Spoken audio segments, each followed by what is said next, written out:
Asante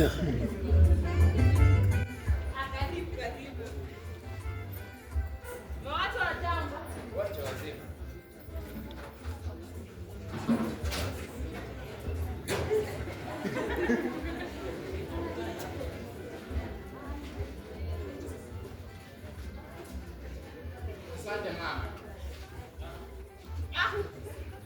Hivi ndivyo vyakula mwanangu? Nimeshiba mama. Tumbo la liko wapi la kula sana? Hata mtoto hawezi kumguza vile ulivyofanya wewe. Ninakushangaa, ni kama unakiogopa chakula. Sivyo unavyochukulia mama. Tumbo la lishafanya mazoea. Hadi yenyewe kulima na kusema chakula iko wapi. Hata ingekuwepo, umefanya mgeni. Imenidimika wallahi wale wadamu. Sasa ni wakati wa kufunga masomo mama. Masomo hufungwa walau kama mtu ametia kitu mdomoni. Pamoja na hali ngumu iliyopo, bado hatujafika kukosa mlo wa kimsingi. Ndivyo. Hatuwezi kumdu bilwa vya sambi, lakini hatuwezi ishi kama tunazongwa na njaa. Hebu tazama. Tazama ulivyokonda. Unachukulia mama. Baba, niambie ni vipi? Dunia leo haidhamini kimu. Inadhamini akili. Haihitaji kutumia misuli. Inahitaji tambo la fikra. Haya muone neema. Kiona. Si kifebe tu, bali chuma cha. Yule tangu hapo kiduchu amekuwa kimo cha sindano ya nguo. Lakini mwenye akili za nje ya sindano nilipomwona mwisho alikuwa bado vile vile, lakini tutazama. Unahisi anazisoma fikra zako. Ayo. Yona naye anaingia wapi? Njia mwanangu. Sawa na moyo wa binadamu imejaa giza. Wanavyosema njia kwa kusafiri. Mama, siku zote maisha sawa na safari ni fumbo. Sara ametua vinywani mwa watu. Ametafunwa kama chingamu, lakini hapo chingamu ya kucha skari. Nasikia kwamba maradhi hayakumwandana ndio ngoma. Nilimwona kutoka kliniki. Mnyonge kweli, japo mwanamke jasiri. Huyo ndiye Sara. Mmoja watu ungwana dunia hii. Ana nini naye? Ambia nani light ile light. Watu wamesoma na kuingia. Light bana. Walishasema baada ya dhiki faraja. Faraja ni zao la dhiki. Leo ikachoma kimejaa ndago. Baba amepitia mengi. Tena mazito. Pamoja na tabasamu zake zipi? Najua amepitia mengi. Amepitia mitihani kama familia yote ile. Ila nikutana naye. Uso wake umejaa tabasamu.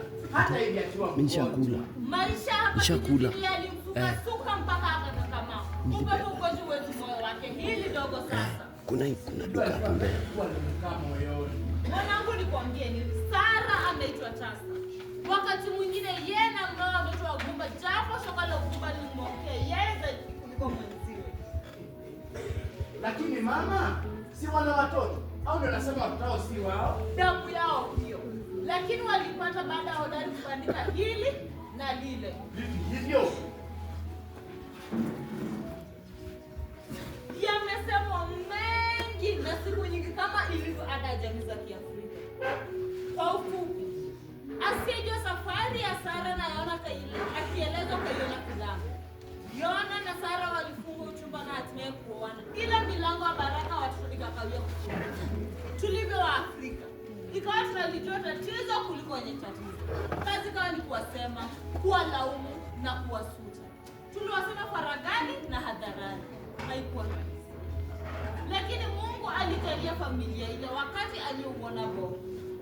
Na kama kuvifidia, akawapea watoto wenye pevu na bongo zenye sumaku. Kweli, mwanadamu takia na hekima. Ndio maana ni mwana, hana la kumshibisha wala la kumtuliza. Ala, kama mtoto vile. Binadamu mchoyo sana kwa lake. Lakini mkarimu zaidi kwa la mwenziwe. Atakaribia la mwenziwe kisha mpe nyongezo usiohitaji ila lake. Analificha kwenye kina cha giza la moyo wake. Hiyo ndio hulka ya mwana wa Adamu. Hivyo walisemwa sana. Kusemwa nako walisemwa, lakini nilivyokuambia Mungu alijibu sala zao wakati aliouona Bogo. Wajuaji wakabaki vinywa wazi. Hata hafadhali hivyo wazi. Walivifumba, ndio maana ukulisikia hili mpaka lilivyonitoka kinywani. Lakini mwanangu juavyo. Binadamu ni sawa na tumbo, akinai. Hivi kweli mama? Tumbo halikinai? Likinai wapi? Hata halijui ladha ya kitu. Roho ndio ukinai. Naam. Nilikuwa nasema na. Ulikuwa unasema kwamba hayakuishia pale. Ndivyo. Hata baada ile nguo ya baraka kuanyia, watu walianza kumtia Yona maneno. Walisema kwa Mbona hilo nalo ni wakere? Mahasidi hawana sababu. Alafu upo Afrika waliuliza na wangali wanauliza ardhi yaiona. Ataridhi nani? Kwa hivyo walitaka mlipe. Bila shaka binadamu kiumbe wa ajabu sana. Akipata hiki utamani kile alichokosa kipindi kile. Jua likija, kulia kiangazi, vumbi na joto na uomba mvua. Mvua ikija, kulia baridi na tope na uomba jua. Sijui ni kwa nini. Labda kwa kujipenda. Huenda. Labda kwa unyonge na hofu. Hofu ya nini? Hofu ya kila kitu. Hofu ya jamii, hofu ya kesho. Na hofu ya kusemwa. Hofu ya kushindwa. Hofu ya kujiona. Kweli, tunaishi kwa hofu. Hata tunahofia tusichokifahamu. Ni kama kamba iliyomfunga ng'ombe. Tunakwenda tu. Tumekuwa watumwa wa fikra za wengine. Fikra hizi zinatuvuta na kutuburuta bila kujua kipi bora tufanye. Kwa mfano wa kitu na kivuli chake. Sisi kivuli. Tumeelewa kuwa kitu chenyewe. Au mambo letao kivuli. Hapo pa mwanga umeenda mbali sana mwanangu. Sisi ni kivuli. Tumeelewa kuwa chombo chenyewe. Haya yote mama uliyatoa wapi? Dunia. Dunia mwanangu ilifunza sisi wazee wenu si kama sasa vinategemea vitabu tu. Eti kama kitabu hakijasema jambo lolote. Kizazi chenu akilijui. Ulikuwa unasema kwamba kero za watu hazibishia pale. Nilikuwa nimesahau. Watu walianza kumtia Yona maneno. Walimtaka awe mke wa pili kwa kuwa kwa maneno yao Sara alikuwa ameshindwa. Kweli. Sijui ilitokeaje, lakini hapakupata kutokea hivyo licha ya minong'ono yote iliyokuwepo. Ila unyanyapaa ulifanya Yona akaupekea ulevi kwa mikono yote miwili. Nao ukampokea. Nakwambia kwa mikono yote miwili. Wewe umekuka mpate na kipenzi cha maji. Hakuwa hivyo. Ala? Alifumo huko na wimbi la maneno ya watu. Wengine walimtaka atafute mtoto huko nje mradi awe wa kiume. Eti amrithi yeye. Jina la ukoo wake lisipote, utambi wake usizime. Lakini mama, angalia. Sasa hawa binti zake wameshikana sisi wanaume. Angalia mama, leo ingekuwa wewe ndiye mgonjwa. Maskini tu ningeshika mti gani? Ungeniponyoka kama maji kwenye kijana. Ningekosa kuja kulipa. Ni leo. Huo ulikuwa wakati huo mwanangu. Wewe unaona rangi. Tena rangi ya mwisho kinachoelea. Kabla kiele. Kimepigwa shoka.